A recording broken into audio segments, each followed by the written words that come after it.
नमस्कार। सुबह के 8:30 बज चुके हैं और आपने देखना शुरू कर दिया है लाइव सिटीज का विशेष कार्यक्रम सुबह की चाय और मैं हूं आपके साथ खुशबू। देखिए, बीते दिनों नीतीश कैबिनेट का विस्तार हुआ। बीजेपी के 7 विधायकों ने मंत्री पद की शपथ ली। ऐसे में लगातार सवाल ये उठ रहा है, क्या नीतीश कुमार अब कुर्मी के नेता नहीं रहे। इसके साथ ही हम बात कर लेंगे 2025-30 में क्या फिर से नीतीश कुमार संभव है। इसके अलावा देखिए, अब कांग्रेस भी बड़ी तैयारी में है। प्रभारी बिहार पहुंचे हैं और जिलों में जा रहे हैं। इसके साथ ही कैबिनेट का कल विस्तार हुआ और आज तेजस्वी यादव आनन फानन में पटना पहुंच रहे हैं। इन सब चीजों पर बातचीत करने के लिए हमारे साथ सीनियर जर्नलिस्ट रवि उपाध्याय मौजूद हैं, जिनसे हम जानेंगे। सर, लगातार ये सवाल उठ रहा है, क्या नीतीश कुमार कुर्मी के नेता अब नहीं रहे।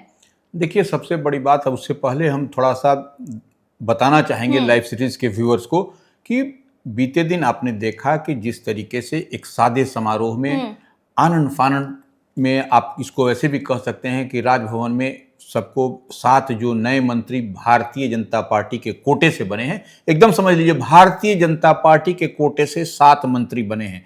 और 7 जो मंत्री बने हैं उसमें क्षेत्र का और जाति का जो जातीय समीकरण होता है उसको भी साधने की कवायद भारतीय जनता पार्टी ने की है। और इसी लिहाज से कहा जा रहा है कि कैसे कैसे प्रधानमंत्री नरेंद्र मोदी बीते दिन जो भागलपुर आए थे उसमें उन्होंने एक तो मैसेज दिया नीतीश कुमार को लेकर के, लोकप्रिय और लाडला। लाडला किसको कहा जाता है, इसी को डिकोड करने की जरूरत है।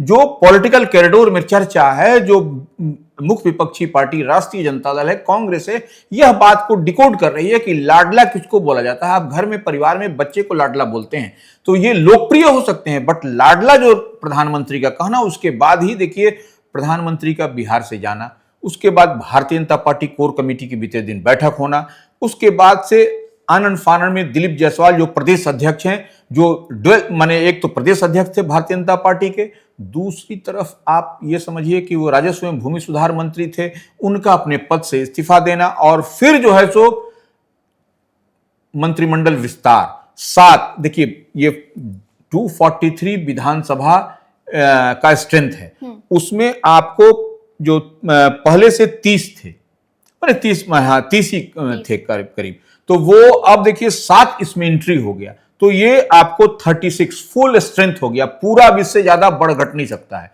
ये 36 का 36 आंकड़ा हो गया। और उसमें देखिए सबसे बड़ी बात है कि यह जो समीकरण, अगर यदि एनडीए का हम लोग देखेंगे तो उसमें सवर्ण समाज के 12 हैं, आपको SC ST के 7 हैं, ओबीसी जिसको हम लोग बोलते हैं उसके 17 है। तो टोटल स्ट्रेंथ आपको दिखाई पड़ रहा है 17 का। अब इससे थोड़ा सा इतर आइए, जो बीते दिन जिन मंत्रियों ने शपथ लिया उसमें आप देख लीजिए, अति पिछड़ा से तेली और गंगोता से 2 हो गए, अति पिछड़ा। उसके बाद से पिछड़ा से आपको 203 हो गए, आपको उसी तरह से ऊंची जाति सवर्ण समाज से 2 हो गए, भूमिहार और राजपूत को प्रतिनिधि दिया गया। तो इसको और भी थोड़ा सा हम अगर यदि इसको एक्सप्लोर करना चाहेंगे, अब देखिए संजय सरावगी जो भारतीय जनता पार्टी के थे, वह जो है सो मारवाड़ी समाज से आते हैं, जो वैश्य समाज कहा जाता है, उनको जो है सो भारतीय जनता पार्टी ने मंत्री बनाया। सुनील कुमार कुशवाहा जो नीतीश कुमार के गृह जिला से, कुशवाहा समाज से आते हैं, तो नीतीश कुमार के गृह जिला बिहार शरीफ से उनको बनाया गया, वो कुशवाहा समाज से, तो उनको बनाया गया। उसके बाद से राजू सिंह जो मुजफ्फरपुर के उधर से आते हैं, साहेबगंज से, वहां से वो विधायक हैं, उनको मंत्री बनाया गया और वह राजपूत समाज से हैं। अब आप चलिए मोतीलाल प्रसाद जो रीगा से जीत करके आते हैं, तेली समाज के हैं, उनको वह अति पिछड़ा से हो गए। अब इसी तरह से चलिए विजय मंडल जो है सो वह गंगोता से हैं, वह भी अति पिछड़ा समाज से हैं। जीवेश मिश्रा जो भूमिहार समाज से आते हैं, जाले से हैं, दरभंगा उधर से आते हैं, तो वो जो है सो लिए। कृष्ण कुमार मंटू, देखिए ये नाम है, चर्चा का विषय बना हुआ है, पॉलिटिकल कॉरिडोर में यही चर्चा है। कृष्ण कुमार मंटू अमनौर से हैं, कुर्मी समाज से आते हैं। और आपने देखा बिहार की जनता इस बात की गवाह है कि बीते दिन पटना के मिलर स्कूल मैदान में, जस्ट जनता दल यूनाइटेड के प्रदेश कार्यालय से लगा हुआ मिलर स्कूल का ग्राउंड है, वहां पर कुर्मी रैली उन्होंने किया। और नीतीश कुमार तो कुर्मी के सर्वमान्य नेता है, उसके बावजूद कृष्ण कुमार मंटू को से भारतीय जनता पार्टी के हैं वह। और देखिए एक बात और समझना पड़ेगा, कृष्ण कुमार मंटू पहले जेडीयू में थे, फिर उसके बाद से पाला बदल करके वह भारतीय जनता पार्टी में आए। तो भारतीय जनता पार्टी से उनको टिकट मिला और वो जीत गए, और उस बाद से उनको देखिए कुर्मी की रैली करनी पड़ी उनको। उसके बाद से पुरस्कार स्वरूप भारतीय जनता पार्टी ने उनको मंत्री बनाया। तो ये साथ का साथ हम जो आपको बता रहे हैं, इसी को लेकर के अब कहा जा रहा है कि क्या नीतीश कुमार अब कुर्मी के नेता हैं कि नहीं। नीतीश कुमार के नालंदा से भी सर पहली बार वो मंत्री बने हैं। बिल्कुल वही हम कह रहे हैं कि कुमार। हाँ, सुनील कुमार देखिए नालंदा से, वो कुशवाहा समाज से आते हैं। लॉ कुश कॉम्बिनेशन की बात आती है तो कहीं ना कहीं भारतीय जनता पार्टी को इस पर पूरी तरह से फोकस है कि लॉ कुश कॉम्बिनेशन को अपने पाले में करें। और नीतीश कुमार का देखिए ऐसे तो नहीं, सब लोग मानते हैं कि नीतीश कुमार कुर्मी समाज और लॉ कुश कॉम्बिनेशन के बड़े नेता माने जाते हैं, लेकिन यह जो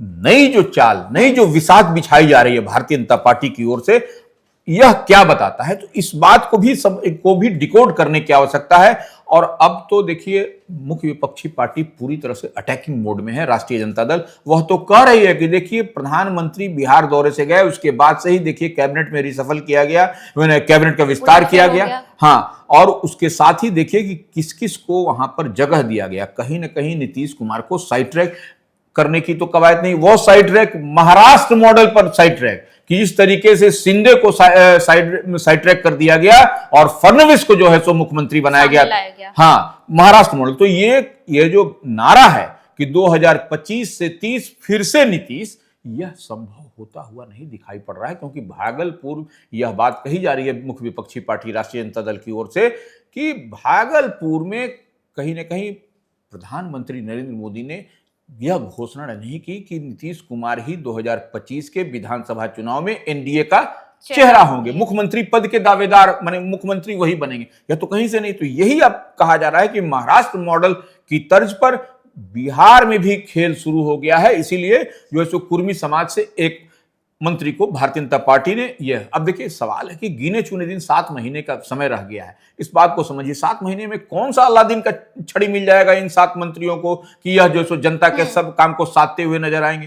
तब है कि भारतीय जनता पार्टी ने एक दिलीप जायसवाल जैसे व्यक्ति को, जो फुल फ्लेजेड अब जो है सो अब राजस्व एवं भूमि सुधार मंत्री के पद से उन्होंने इस्तीफा दे दिया। उसके बाद से अब फुल फ्लेजेड अब जो है सो वह अध्यक्ष रहेंगे। और तो और अब 4 मार्च को प्रदेश कार्य समिति की बैठक भी होने वाली है। उसमें हमको लगता है कि अब उनको फुल फ्लेजेड उस दिन उनको विधिवत रूप से माने प्रदेश अध्यक्ष की जिम्मेवारी भी उनको कर दी जाएगी। तो ये अब देखने वाली बात होगी कि दिलीप जायसवाल क्या करते हैं, क्योंकि पूरा दारोमदार प्रदेश अध्यक्ष भारतीय जनता पार्टी के दिलीप जायसवाल पर ही रहेगा। लेकिन आप देखिए कि ये जो 30 मंत्री, 7 मंत्री, यह सब जो हो रहा है, यह कहीं ना कहीं बिहार में खलबली आपको दिखाई पड़ रहा है। हाँ, विधानसभा चुनाव से पहले बीजेपी नई सेना के साथ उतरने वाली है। बिल्कुल। देखिए अब सवाल यह है कि यह सब जो हुआ, यह जो समीकरण बनता हुआ दिखाई पड़ रहा है, जो हम लोग बता रहे हैं कि सवर्ण से 12, SC ST से 7, OBC से 17, तो यह कुछ न कुछ तो यह देखिए जातीय समीकरण सच्चाई है बिहार की, इससे कौन इनकार कर सकता है। तो ये भारतीय जनता पार्टी एक बहुत ही मजबूती के साथ एक अपना गोल तैयार करती हुई दिखाई पड़ रही है। सर, इतना तैयारी तो सब कर रहे हैं क्योंकि बिहार में चुनावी साल है। ऐसे में देखिए कांग्रेस भी सर एक्शन में है। देखिए कांग्रेस तो एक्शन में है निश्चित रूप से। कांग्रेस के जो बिहार के प्रभारी नए बनाए गए हैं, युवा हैं, कृष्णा अल्लावरू, वह अपने देखिए खुद वह घूमते हुए दिखाई पड़ रहे हैं। वह अपनो लगातार आप देखिएगा प्रभारी कहां कहां जा रहे हैं। अभी बीते दिन आपको बेगूसराय गए, आरा गए, फिर से जो है मुजफ्फरपुर, मधुबनी, दरभंगा और सीतामढ़ी में उनके जाने का कार्यक्रम लगा हुआ है। हाँ, तो आज जो है सो वो फिर मुजफ्फरपुर जाएंगे, फिर वह उसके बाद वो मधुबनी जाएंगे। तो यह भी देखिए, वह भी पूरी तरह से महागठबंधन इंडिया ब्लॉक की मजबूती के लिए कृष्णा अल्लावरू पूरी कवायद में जुटे हुए हैं। और वह कह भी रहे हैं कि ग्राउंड जीरो पर जिस भी कार्यकर्ता, जिस भी सिपाही की कांग्रेस की मजबूत उपस्थिति होगी और जिसका फीडबैक सही मिलेगा, तभी हम जो है सो उसको टिकट के लिए अनुशंसा करेंगे, तभी उसके टिकट के लिए। अकेले चुनाव पर भी उन्होंने कहा था कि फीडबैक लेने के बाद ही हम लोग डिसाइड करेंगे। निश्चित रूप से वह देखिए वह काम करने वाले हैं। और जिस तरीके से वह भारतीय राष्ट्रीय छात्र संगठन NSUI से निकल करके आए हैं और वह तेज तर्रार युवाओं में उनकी गिनती होती है। और इस बार निश्चित रूप से कांग्रेस पूरी स्ट्रेटेजिकल मूव बिहार में करती हुई दिखाई पड़ रही है। और प्रियंका गांधी एकदम निश्चित रूप से उनका कहीं ना कहीं उनको माने आशीर्वाद प्राप्त है कृष्णा अल्लावरू को, और इसी लिहाज से वो देखिए पूरे बिहार में पूरे दमखम के साथ, और पार्टी में जब से वो आए हैं बिहार के प्रभारी बने हैं, नई जान फूंकने की कवायद कर दी है, और निश्चित रूप से पार्टी एक नई दिशा की ओर, एक नई डायरेक्शन की ओर महागठबंधन इंडिया ब्लॉक को मजबूत करती हुई दिखाई पड़ लेकिन रही सर है। आप कह रहे हैं तो क्या कांग्रेस कन्हैया कुमार को उतारेगी बिहार में? देखिए, कांग्रेस निश्चित रूप से कन्हैया कुमार पर फोकस्ड है। हाँ। और ये हम और आप नहीं कह रहे हैं, यह इस बात को समझिए कि जो पूर्णिया से निर्दलीय सांसद हैं राजेश रंजन और पप्पू यादव, उनकी भी उनकी बाउंडिंग्स भी कन्हैया कुमार के साथ दिखती है। और देखिए, ग्राउंड जीरो पर जब जो आदमी काम करता है उसको ज्यादा फीड मिलता है, और इस लिहाज से राजेश रंजन और पप्पू यादव को इसकी जानकारी है कि कन्हैया कुमार अगर आएंगे तो जिस समाज से वो आते हैं, भूमिहार समाज से, उसका एक बड़ा वोट जो है सो कन्हैया कुमार की ओर एड ऑन, माने कांग्रेस की ओर एड ऑन होता हुआ दिखाई पड़ेगा। इस लिहाज से लगता है कि कन्हैया कुमार को निश्चित रूप से इस बार बिहार में आपको आजमाइश करते हुए, माने अगर यदि कांग्रेस का आला कमान चाहेगा तब, लेकिन क्योंकि कांग्रेस भी चाहती है कि बिहार में मजबूत उपस्थिति इस बार हम करें। पिछली बार जो है सो 2020 में 70 सीट पर लड़ी थी और 19 सीट संभवतः वो जीती थी। तो इस बार हमको लगता है कि उससे कम पर कांग्रेस तैयारी नहीं करती हुई दिखाई पड़ रही है, और मजबूत उपस्थिति दर्ज कराने के लिए ही कृष्णा अल्लावरू को पार्टी का बिहार मामलों का प्रभारी तो बनाया। सर ऊंट और गधे की बात तो बीते दिन कर ही रहे थे। देखिए, वह तो देखिए राजनीति है, उसमें कहीं ना कहीं कोई आदमी इधर उधर बोलता है, लेकिन यह बात तो वह ठीक ही बोलते हैं कि ऊंट अगर बैठता भी है तो वह बड़ा साइज का होता है। तो वह निश्चित रूप से पप्पू यादव जिस बात की ओर इशारा कर रहे हैं, तो कांग्रेस राष्ट्रीय पार्टी है, तो वह, और देखिए लड़ाई तो होगी कांग्रेस से ही। कांग्रेस जिधर रहेगी उधर ही जो है सो एम वाई समीकरण, मुस्लिम यादव, या फिर उसको एम वाई समीकरण को ऐसे भी हम लोग डिफाइन कर सकते हैं, महिला, यूथ। तो ये अब देखने वाली बात होगी कि कांग्रेस किस दिशा में और कैसे काम करती है, उसके बाद ही कुछ आपको समीकरण समझ में आएगा। तो बीते दिन कैबिनेट का विस्तार हुआ सर, लेकिन अब आनन फानन में तेजस्वी यादव भी दिल्ली से पटना आ रहे हैं। देखिए, तेजस्वी यादव निश्चित रूप से वह लगातार माने कनेक्शन में है, कनेक्शन माने बनाए हुए। उनकी पार्टी के तमाम बड़े नेता जो है सो बिहार में, चाहे मनोज झा को कह लीजिए, जिसकी कह लीजिए, वो सब लोग यहाँ पर कैंप कर रहे हैं, लगातार घूम रहे हैं। तो तेजस्वी यादव भी पटना जा रहे हैं, और उसके बाद जो पॉलिटिकल डेवलपमेंट, ये जो 7 मंत्री का जो बीते दिन भारतीय जनता पार्टी के कोटे से ही ओथ लेने की बात हुई, मंत्री बनाए गए, तो इस पर तेजस्वी की भी नजर है। ऐसा नहीं कि तेजस्वी माने कहीं पर भी रहेंगे देश के किसी कोना में, तो वह इतने तो पॉलिटिकल अवेयर है कि वो इस पर नजर रखे। तो वह भी आकर के उसके बाद देखिएगा, वो अपनी भी कोर टीम, अपने भी नेताओं से बात करके फिर जो उनका कार्यक्रम है आगे, फिर उनका भी निकलना होगा, तो वो अपना भी कार्यक्रम तय करेंगे।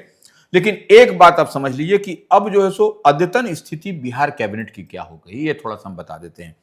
देखिए, भारतीय जनता पार्टी जो है सो 21 हो गई है, जेडीयू 13 हो गए, ठीक है, जो 36 की बात हो रही है। तो भारतीय जनता पार्टी, देखिए नीतीश कुमार भले मुख्यमंत्री हैं, लेकिन भारतीय जनता पार्टी के सबसे ज्यादा मंत्री हैं, वो 21 हो गए, और जेडीयू के 13 हैं। और इसी तरह से एक जो है सो संतोष सुमन हिंदुस्तानी आवाम मोर्चा से मंत्री हैं, जो जीतन राम मांझी केंद्रीय मंत्री हैं, उनके पुत्र।